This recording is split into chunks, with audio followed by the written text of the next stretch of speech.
All right, factoring polynomials or solving polynomials given one factor. We're going to start with number 2 in your example problems or your practice problems. So go ahead and get out your packet and look at that. This is applying everything that we've been using thus far. So what we're going to do is we're going to take our factor, we're going to set it equal to 0 and solve. What they're telling us is this is a factor of that. And by definition of factor, think about 5 being a factor of 20. That means it goes into it evenly.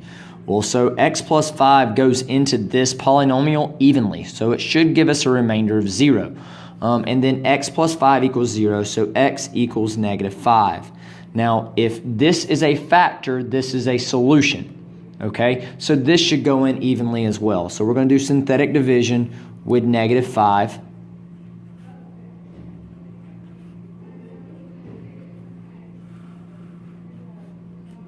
Okay, and just a quick refresher on synthetic division.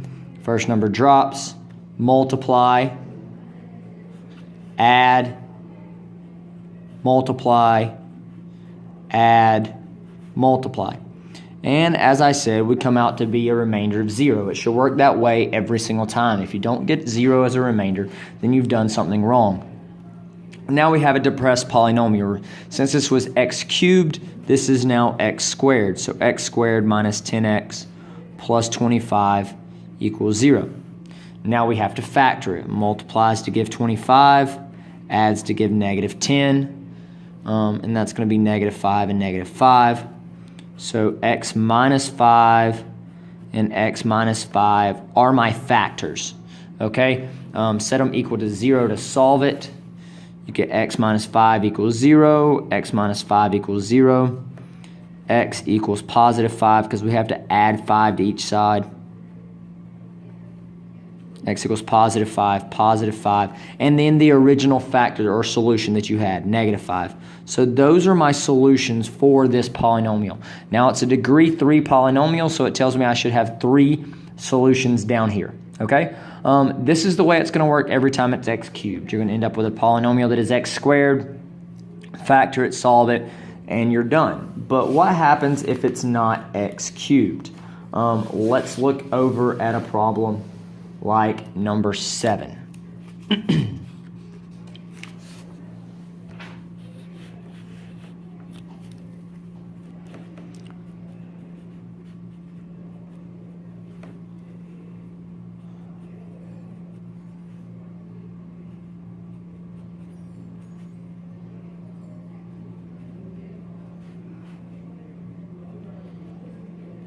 Okay, so again, same type setup. Take the x minus 5, set it equal to 0.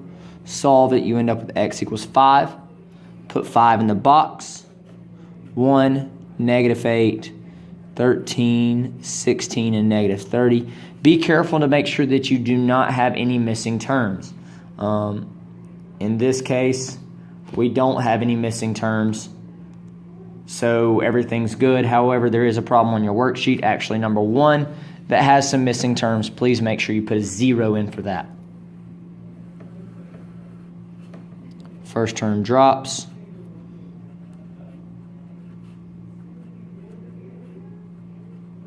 Five times negative 2, negative 10. Add, you get 6. Multiply 30. Add, you get 0. Okay, so we did everything correctly. We came out with a remainder of 0. Now this depressed polynomial is x cubed, since we were x to the 4th, minus 3x squared minus 2x plus 6 equals 0.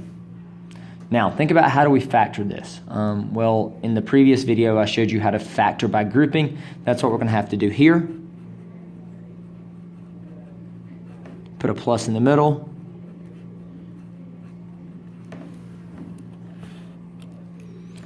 Always x squared, and then nothing else in this case because it's a 1 and a 3, so it's just a 1. So we're left with x minus 3. Look over here. If this number is negative, we always factor out a negative, and then 2 and 6, so we can pull out a 2. Negative 2x divided by negative 2 is a positive x. 6 divided by negative 2 is negative 3. Now with factor by grouping, remember these two things have to be the same. They are, so we can move forward. Now we have x squared minus 2 from the outside, you have the x minus 3 from the inside. Solve this, you get x equals 3 as a solution. Here, add 2, you get x squared equals 2. Now, how do you undo x squared? Well, you undo x squared by taking the square root of it. X equals. Now remember, anytime you take the square root, you have to do positive and negative. Okay, so positive and negative square root of 2. We have a 3 and we have 5. Well, how many solutions is that? Well, we have the obvious of 1 and 2, but now we have the positive square root of 2, which is 3, negative square root of 2, which is 4 solutions. This is a degree 4 polynomial. You need 4 solutions. That's all of them. Last little hint right here, working through these type of problems.